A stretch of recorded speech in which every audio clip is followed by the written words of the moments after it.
Binangi at nilabong mais, dini po sa kabukiran. Magandang araw mga ka-friendship. For today's video, tayo po ngayon ay mapunta dini sa maisan ni Kuya Ricky at tagputi na daw po. Iaiwan nga po muna natin dini si Bunso sa lilim ng puno ng kahoy habang tayo ay nangunguha ng mais. Hindi po baya naman natin ari pasok doon sa may bukid at naku ay baka po tayo ay masimplang. Ay ho ho. Ay buti na lang po baya naman at naan dini aring pogi kong kaibigan. Abay may tagatagpas tayo ng mais. At pagdating nga po natin dini ay nananagpas na nga po sila ng mais. Marami na nga po silang napanguha. Ay ari nga po mga pinanguha nilang mais ay pangbenta dahil nga po ay may tumarato sa kanila. Ay ari nga pong inakuha namin ay hindi po ari pangbenta, ari po ay pangkain namin. At kahit nga po alas 8 pa lang ng umaga ay talaga naman pong tirik na ang araw. Ay nagareklamo na nga po aring kasama ko at sayang nga daw po ang kanyang skincare. Aba ay nagamit pala ari nun. Isabi ko nga po sa kanya, ikaw lang ang tagatagpas, ako na ang bahala sa hakot. Dahil nga po siya ay masyadong maawain, abay naghakot din po siya ng kanyang mga pinanguha. Ay ang sabi nga po ay what's friends are for kung hindi mo rin naman ako atulungan. Ay ho ho.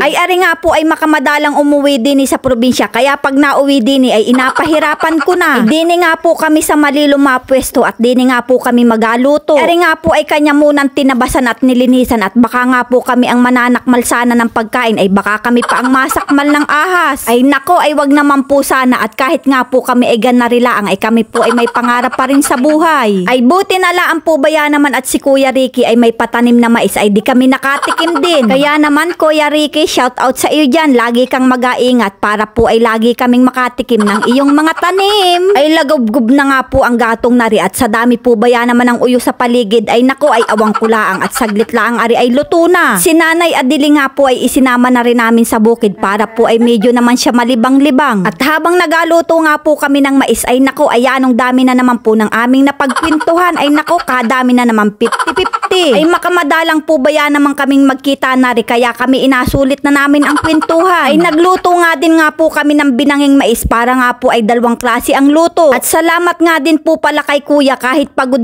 na ay kinuha pa rin kami ng buko. At ayan na nga po mga ka-friendsi, luto na ang ating nilabong mais. Ay talaga naman pong napakabango ng amoy. Ay ho ho, ay para namang hindi macho aring kasama ko at takot magbukas ng buko, baka daw maputulan ng daliri. Siya, watch and learn at ako ang magawa. Ay nako ay ganarila ang man din kadali, hindi ka papagpawisan. At napakalaki nga daw po ng aking ginawang kutsara. Ay nako ay abo ka mo yung bunganga mo nang magkasya. Ay ho ho. Ay ako nga po ay gabukas din ng para sa akin at yano nga pong init. Guys, mura. Ay, ano, mura? Buko.